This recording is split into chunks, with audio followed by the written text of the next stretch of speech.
جب بابل شہر میں نمرود کی جھوٹی خدائی کا ناقوس بج رہا تھا اور شہر کے ہر دروازے پر اس کے ہم شکل بت رکھے گئے تھے، اور جو شہر میں داخل ہوتا اس کے لیے لازم تھا کہ اس بت کو سجدہ کرے، اور اگر وہ سجدہ کر کے نہیں گزرتا تھا تو اس نے سسٹم ایسا رکھا تھا کہ گھنٹیاں بجنے لگ جاتی، اس لیے چاروں ناچار ہر شخص کو اس کے بت کے آگے سجدہ ریز ہونا پڑتا تھا۔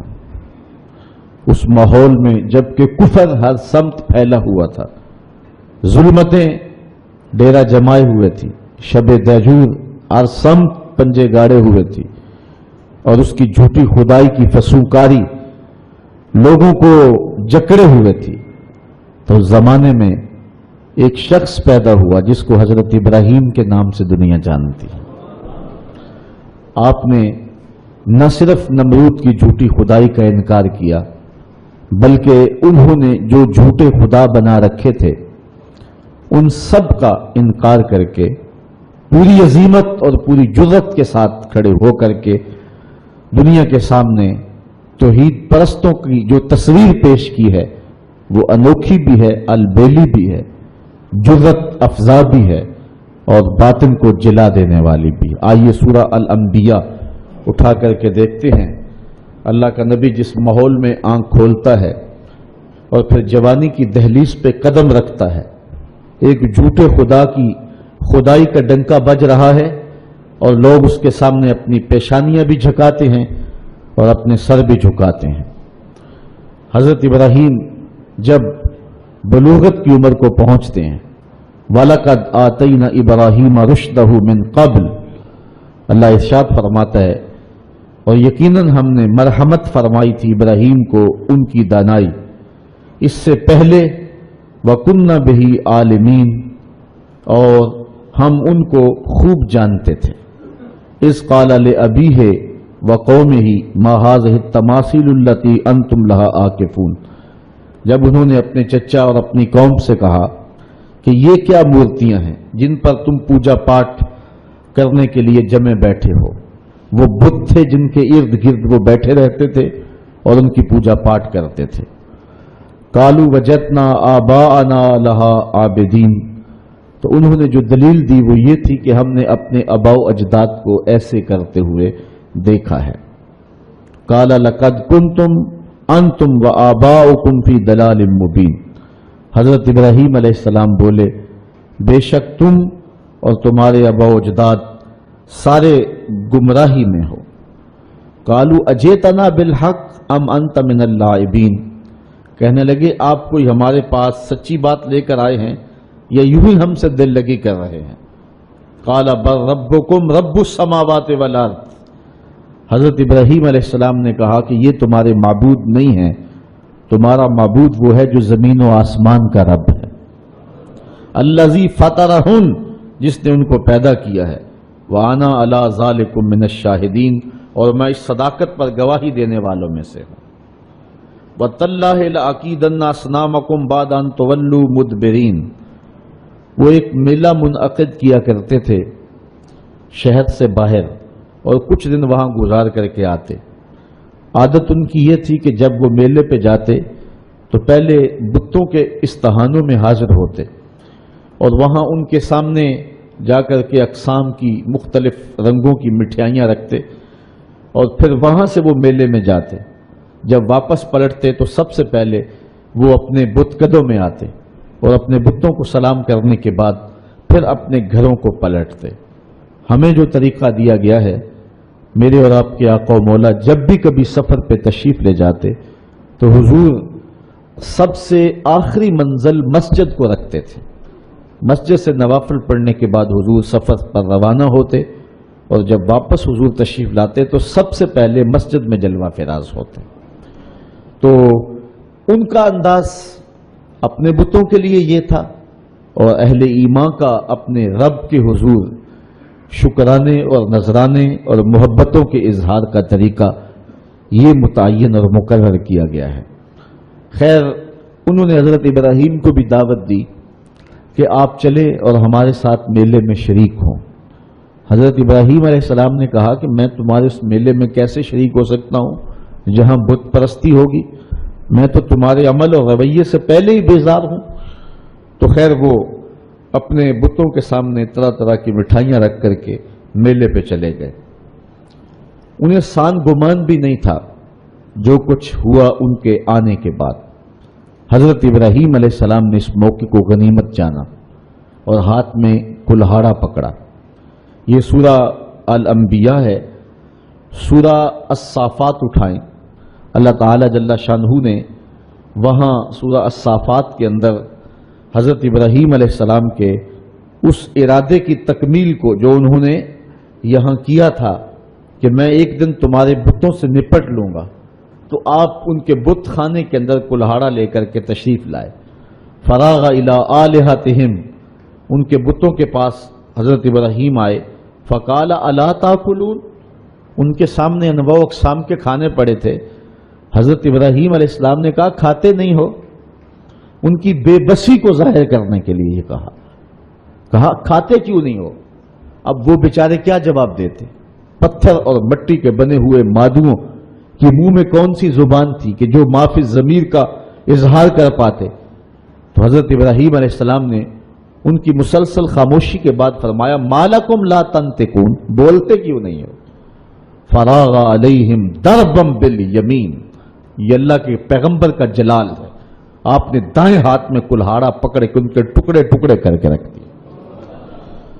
کسی کا کان کاٹ دیا، کسی کا سر کاٹ دیا، کسی کی ٹانگیں توڑ دیں، اور کسی کے بدن کے حصے بکھرے کر دیے، کسی کا ویسے ہی کچھ نہ چھوڑا، اس کے بالکل ٹکڑے کر دیے، بجری بنا کے رکھ دیے۔ لیکن ان کا جو بڑا بت تھا اس استحان کے اندر، اس کو کچھ نہ کہا اور کلہاڑا اس کے کندھے پہ رکھ دیا۔ اب قرآن مجید میں یہاں سورہ انبیاء میں جو اس واقعے کو بیان کیا ہے وہاں انداز دیکھیے۔ آپ نے فرمایا وَتَاللَّهِ لَأَكِيدَنَّ أَصْنَامَكُمْ بَعْدَ أَن تُوَلُّوا مُدْبِرِينَ، جب تم پلٹ کے پیٹھ پھیرتے ہوئے آؤ گے تو میں تمہارے بتوں کے ساتھ جو ہے کوئی سلوک کروں گا، ان کا بندوبست کر لوں گا۔ فَجَعَلَهُمْ جُزَازًا، تو پس آپ نے ان کو ریزہ ریزہ کر ڈالا۔ إِلَّا كَبِيرًا لَهُمْ، لیکن جو ان کا بڑا بت تھا حضرت ابراہیم علیہ السلام نے اس کو کچھ نہیں کہا۔ یہ نہیں کہ اس پر غصہ نہیں تھا، بلکہ ایک حکمت تھی، اس قوم کو رسوا کرنا تھا اور اس قوم کو لاجواب کرنا تھا، ان کے سامنے ان بتوں کی حیثیت رکھنی تھی۔ تو حضرت ابراہیم علیہ السلام نے بڑے بت کو کچھ نہیں کہا۔ لعلہم الیہ یرجعون، تاکہ وہ لوگ اس افتاد کے بارے میں اس کی طرف رجوع کریں۔ اب قوم جب واپس آئی تو معمول ان کا یہی تھا کہ وہ پہلے بت خانے میں آیا کرتے تھے۔ جب وہ بت خانے میں داخل ہوئے تو عجیب تماشا دیکھا کہ جن بتوں سے وہ مرادیں مانگا کرتے تھے، جن سے بارش کی دعائیں کیا کرتے تھے، اور جن کے ساتھ ان کی حکومت، سیاست، ان کا معاش، ان کی معاشرت وابستہ تھی، ان کے حصے بکھرے پڑے ہوئے دیکھے اور ان کی ٹانگیں ٹوٹی ہوئی دیکھی تو بہت پریشان ہوئے۔ قالوا من فعل هذا بآلهتنا انه لمن الظالمین، کہنے لگے ہمارے ان خداؤں کے ساتھ یہ سلوک کس نے کیا ہے؟ جس نے یہ کام کیا ہے وہ ظالموں میں سے ہے۔ غصے سے پیچ و تاب کھانے لگے کہ برا حال ہوا ہے، دھڑن تختہ کر کے رکھ دیا اور ان کے جسم کے ٹکڑے بکھرے ہیں بت خانے کے اندر، مٹھائیاں بکھری ہوئی ہیں، پلیٹیں بکھری ہوئی ہیں۔ تو کہنے لگے یہ کسی نے بہت برا کیا، سخت ظلم کیا، زیادتی کی ہے۔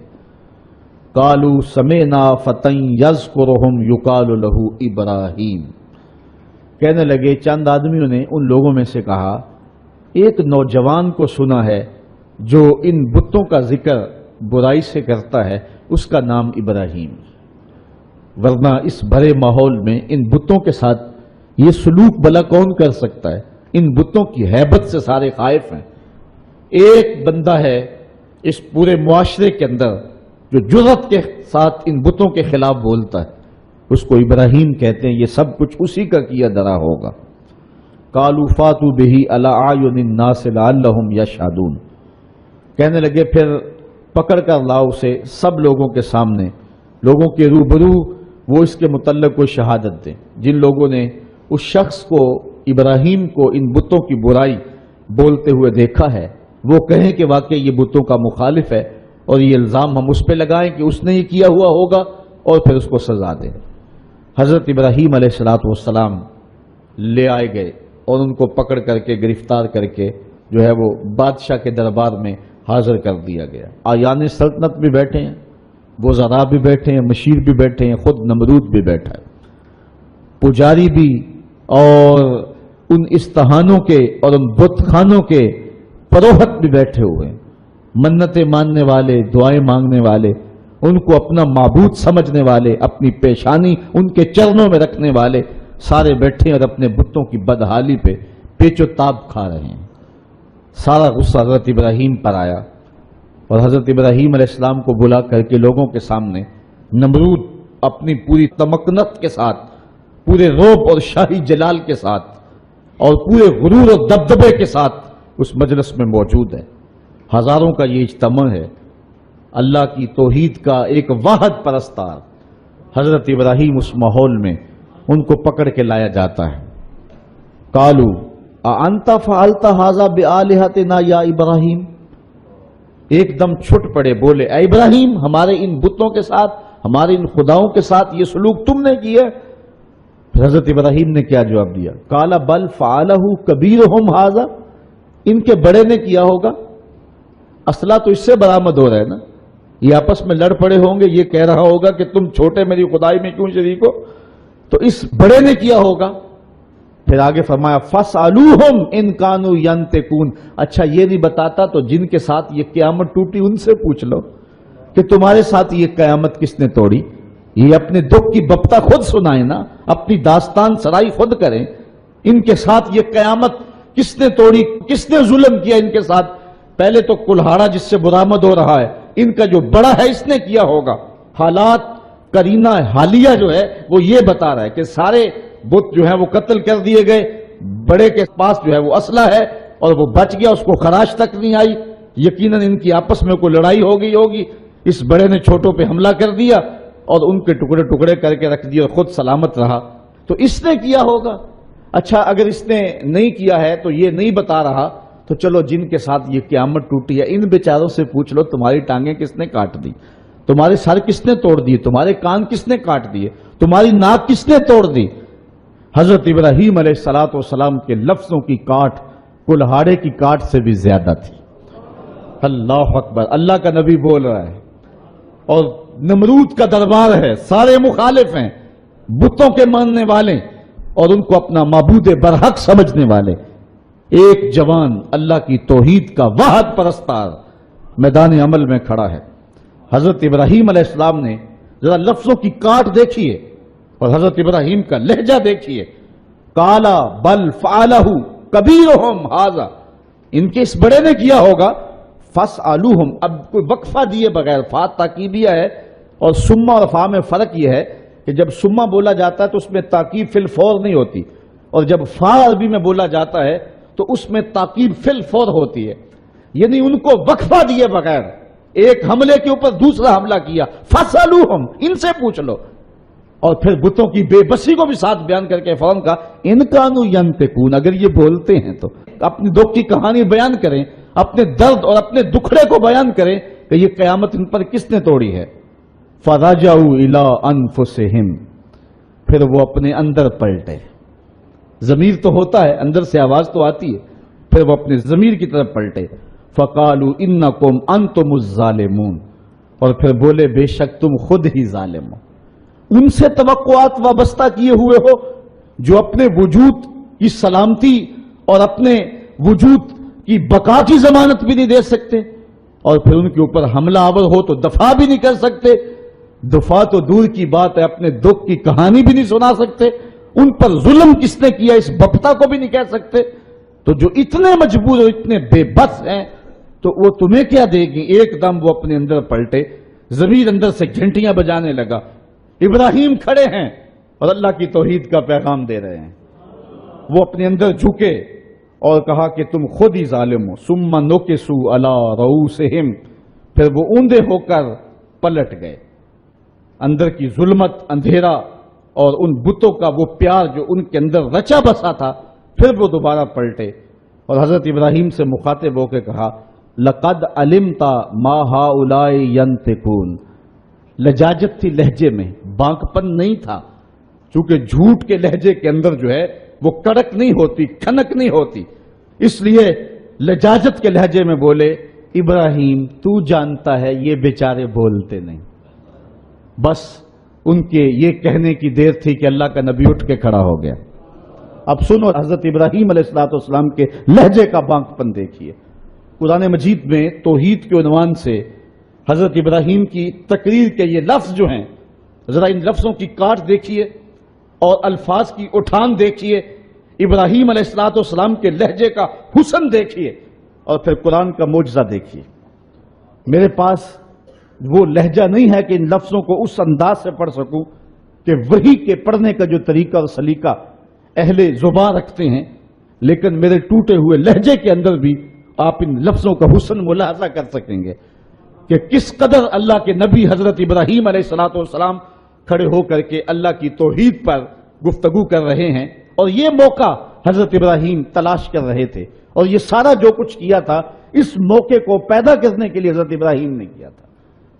اب حال یہ ہے کہ نمرود بھی بیٹھا ہے، اس کے آیان سلطنت بھی بیٹھے ہیں، وزراء مشیر بھی بیٹھے ہیں، حکمران طبقہ بھی بیٹھا ہے، عوام بھی بیٹھے ہیں، پروہت بھی بیٹھے ہیں، پجاری بھی بیٹھے ہیں، سارے بیٹھے ہوئے ہیں. اور حضرت ابراہیم علیہ السلام جب حجت پوری کر لی اور ان کو کہا ان سے پوچھ لو، بڑے نے کیا ہوگا، اچھا یہ بولتے ہیں تو ان سے سوال کر لو، تو وہ اپنے ضمیر کی طرف لوٹے اور پھر پلٹ آئے دوبارہ گمراہی کی طرف. لہجے میں جو ہے وہ توتلا پن تھا، رک رک کے کہہ رہے تھے، لجاجت تھی، ٹپک رہی تھی لہجے کے اندر، بے بسی تھی. حکمران ہونے کے باوجود اتنا طبقہ ایک تنہا شخص سے مخاطب نہیں ہو رہا اور آنکھیں ملانے کے قابل نہیں ہے، جھکی نظریں ہیں، زبان بل کھا رہی ہے، لجاجت ہے، پیشانی اور بدن پہ پسینہ چھوٹا ہوا ہے، اور کفر کے یہ سرغنے لجاجت برے لہجے میں کہتے ہیں لقد علمت ما هؤلاء ينطقون. ابراہیم تو جانتا ہے یہ بیچارے بولتے تو نہیں، ان سے کیا پوچھیں، یہ تو بولتے نہیں ہیں. بس یہ کہنے کی دیر تھی، اللہ کا نبی کھڑا ہوا. اب سنو حضرت ابراہیم کا لہجہ. قالا افتعبدون من دون اللہ ما لا ينفعکم شیئا ولا یضرکم اف لکم ولما تعبدون من دون اللہ افلا تعقلون. حضرت ابراہیم علیہ السلام نے فرمایا ان کو پوچھتے ہو اللہ کے علاوہ جو نہ نفع دے سکے نہ نقصان پہنچا سکے. اب ایک اور دیکھیے وار کلہاڑے کا، اف لکم. ذرا دیکھیے کیسی کاٹ ہے، بیٹھے ہیں شاہب، وقت بھی سامنے بیٹھا ہوا ہے، اللہ کا نبی بول رہا ہے. ابراہیم علیہ السلام کے لہجے کے اندر جلال ہے اور پورے رعب کے ساتھ اللہ کا نبی اللہ کی توحید کا پیغام دے رہا ہے. اف لکم، افسوس ہے تمہارے جینے پہ، اف لکم ولما تعبدون من دون اللہ، اور افسوس ہے تمہارے ان خداؤں پہ جن کو تم اللہ کے علاوہ پوچھتے ہو. افلا تعقلون، تمہاری کھوپڑی میں دماغ نہیں ہے، ان کو پوچھ رہے ہو جو اپنے دکھ کی کہانی بھی نہیں سنا سکتے. اب جب دلیل سے بات نہ ہو سکے اور جب کسی کے لفظوں کی کاٹ نہ کی جا سکے تو جو طاقتور لوگ ہوتے ہیں ان کا لہجہ دوسرا ہوتا ہے. جلا دو، ٹکڑے کر دو، مار دو، بوٹیاں نوچ لو. انہوں نے کہا کالو حرقوہ وانصروا آلہتکم ان کنتم فاعلین. آپس میں بولے اس کی زبان تو روکی نہیں جا سکتی، اس کے لہجے کا جواب تو دیا نہیں جا سکتا، اپنے بتوں کا دفاع تو ہو نہیں سکتا. ہمارے اس معاشرے میں یہ ایک شخص کھڑا ہو گیا اور ہمارے بتوں کے خلاف بول رہا ہے، اب اس کا جواب تو تم دے نہیں سکتے، اس طرح کرو کہ اس کو جلا کے راکھ کر دو. آج یہ ٹیری جونز نے امریکہ کے اندر کتاب رحمت کے ایک نسخے کو جلانے کا اعلان کیا ہے، یہ اپنی شکست کا اعلان کیا ہے. قرآن کی صداقت کے آگے بول نہیں سکا ہے. قرآن کا یہ نعرہ، اگر اس کتاب رحمت میں تمہیں شک ہے تو اس کی مثل ایک صورت ہی لا کے دکھاؤ. یہ قرآن کا چیلنج آج بھی موجود ہے. بیروت میں، شام میں، فلسطین میں، مصر میں اور اسرائیل کے اندر کتنے یہودی ہیں جو بائی برتھ عربی ہیں، اور وہ عربی کو اچھی طرح سے جانتے ہیں. یہ چیلنج ان کو دیا گیا ہے، لاؤ نا قرآن کی مثل ایک صورت. لیکن جب دلیل کی زبان بند ہو جائے اور انسان دلیل سے بات نہ کر سکے تو پھر اوچھے ہاتھ کنڈوں پہ اتر آتا ہے، پھر گالی اور گولی اس کا لہجہ ہوتا ہے، پھر وہ کہتا ہے جلا دو، ٹکڑے کر دو. تو حضرت ابراہیم علیہ السلام کے لیے انہوں نے سب نے مل کر کے یہ فتویٰ دیا، کالو حرقوہ وانصروا آلہتکم، اس کو جلا دو اور اپنے معبودوں کو بچا لو. ان کنتم فاعلین، اگر تم کچھ کر سکتے ہو تو یہی راستہ تمہارے پاس رہ گیا ہے. اگر اپنے خداؤں کا دفاع کرنا ہے تو پھر اس کی زبان بند کرنے کے لیے یہی طریقہ ہے کہ اس کو آگ میں جلا دیا جائے. اب آگ کا آلاؤ روشن کر دیا گیا. حضرت ابراہیم کو تلوار کی ایک ضرب سے بھی کاٹنے کا اہتمام کیا جا سکتا تھا، لیکن رنگ کوئی اور تھے اور رب کو کچھ اور منظور تھا.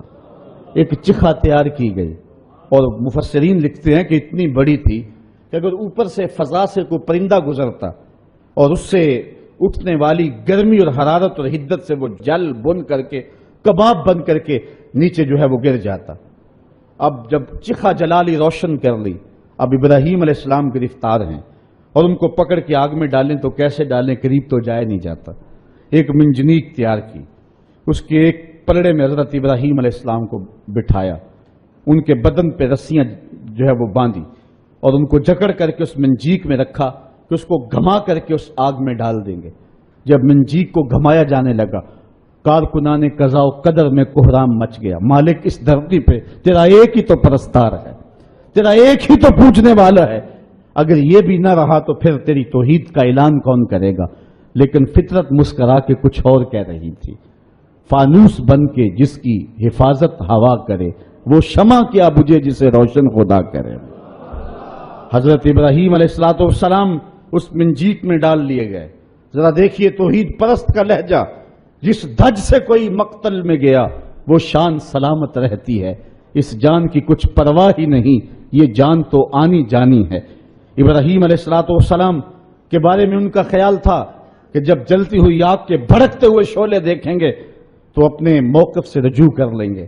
لیکن جن کے اندر چراغے توحید روشن ہو، بھلا وہ ان بھڑکتے ہوئے شعلوں کو خاطر میں کیسے لاتے ہیں. حضرت ابراہیم علیہ السلام چرخی میں بیٹھے اور جب اس چرخی کو گھمایا گیا، حضرت جبریل امین حاضر ہو گئے. عرض کہی، اے ابراہیم، میں اللہ کے ہاں قرب خاص رکھتا ہوں اور میرا آنا جانا سدرہ تک ہے. اگر اللہ سے کچھ کہنا ہے تو مجھے کہیے، میں اللہ کی بارگاہ میں عرض کر دیتا ہوں. تو حضرت سیدنا ابراہیم علیہ السلام بولے کہ اے جبریل، تیری مہربانی پیشکش کی، مجھے تیرے سے کوئی حاجت نہیں ہے. جبریل نے عرض کی کہ اچھا چلو اپنے رب سے خود ہی عرض کر لیجئے، اس مشکل اور آڑے وقت میں آپ کی حفاظت کی جائے. آپ کی حفاظت اس قاض کی حفاظت ہے، آپ کا بچ جانا دین اسلام کا بچ جانا ہے، اس لیے آپ خود عرض کر لیجئے. حضرت ابراہیم بولے، اے جبریل امین، مجھے یہ بتاؤ، کافروں کے دل میں یہ بات کس نے ڈالی کہ میرے لیے آگ کے یہ الاؤ روشن کیے جائیں؟ کہا رب جلیل نے. کہا اگر جلیل کی یہ مرضی ہے تو پھر خلیل کی بھی یہی مرضی. جے سونا میرے دکھ وچ راضی تے میں سکھ نو چلے ڈاواں، اگر اس کی رضا ہے کہ میں جلوں تو میں 100 بار جلنے کے لیے تیار ہوں. اچھا، انہوں نے اس منجنیق کو گھما کر کے حضرت ابراہیم علیہ السلام کو آگ میں ڈالا. پھولوں کی چیخیں نکل رہی تھی، عرش مولا تھرا رہا تھا. کارکنان قضا و قدر پریشان تھے کہ دھرتی پر ایک ہی رب کی توحید کا متوالا اور اس کو بھڑکتی ہوئی آگ کے شعلوں پہ ڈالا جا رہا ہے. لیکن قدرت نے جو دکھلانا تھا وہ کچھ اور تھا. جب حضرت ابراہیم کو گھما کر کے آگ میں ڈال دیا گیا، ادھر حضرت ابراہیم آگ میں پہنچے، ادھر آگ کو رب کا سندیسہ پہنچا. قلنا یا نارو کونی بردم و سلامن علی ابراہیم. ہم نے آگ سے کہا، اے آگ ٹھنڈی ہو جا، اتنی ٹھنڈی بھی نہ کہ میرے خلیل کو سردی لگ جائے، ٹھنڈی بھی سلامتی کی ہونا، میرے ابراہیم پہ ٹھنڈی ہو جا. حضرت ابراہیم علیہ السلام اس آگ میں آ گئے. باہر تو بھڑکتے ہوئے شعلے تھے، اندر جنت کی ہوائیں چل رہی تھی. ایک دن نہیں، 2 دن نہیں، 40 دن تک اللہ کا خلیل اس آگ میں رہا ہے. 40 دن تک حضرت خلیل اللہ اس آگ کے اندر رہے. اندر گلزار بنا ہوا تھا، جنت کا ماحول تھا، فردوس کی جو ہے وہ بہاریں تھیں اور باہر آگ جل رہی تھی. باہر کوئی جاتا تو وہ دودھ سے بھاگ آتا. اب ان کا تو خیال تھا کہ راکھ بھی نہیں بچی ہوگی، لیکن آگ کے جب شعلے سرد ہوئے اور جب کوئلے بجھے تو حضرت ابراہیم کوئلوں پہ چلتے ہوئے یوں آ رہے ہیں جس طرح کوئی نازنین پھولوں پہ چلتا ہوا آتا. حضرت ابراہیم علیہ السلام سے پوچھا گیا زندگی کے بہترین لمحے کون سے گزرے ہیں؟ کہا وہی لمحے جو نار نمرود کے اندر گزار کے آیا ہوں. وصل کی وہ لذتیں اور وہ گھڑیاں اور وہ ساعتیں، وہ خوش نصیب گھڑیاں میں نے جو پائی ہیں، دل ڈھونڈتا ہے وہی فرصت کے رات دن بیٹھے رہیں تصور جانا کیے ہوئے. وہ خاص گھڑیاں تھی، وہ خاص لمحے تھی. اب اقبال کا لہجہ یہاں دیکھیے. پختہ ہوتی ہے مصلحت اندیش و عقل، عشق مصلحت اندیش ہو تو ہے کام ابھی. بے خطر کود پڑا آتش نمرود میں عشق، عقل ہے محو تماشائے لبے بام ابھی.